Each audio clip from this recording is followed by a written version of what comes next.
Hello and Assalamualaikum everyone. In today's video, we will learn how to create this type of realistic reflection effect in Adobe Illustrator.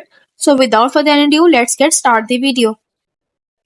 Firstly, insert your PNG, then select the apple and right click. Go to the transform, then select the reflection effect. Select horizontal and make copy. Adjust both layer into the center.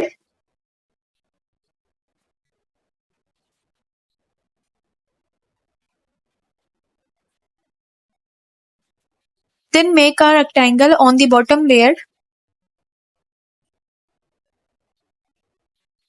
Then add the gradient. Set the angle on -90% and adjust the colors.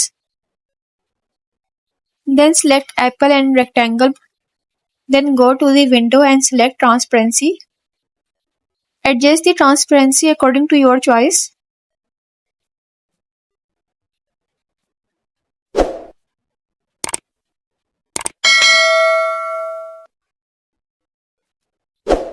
That's it. So here is your final result. I hope this video is very helpful for you. If you like this video, do like, share and subscribe. Lizo Mind.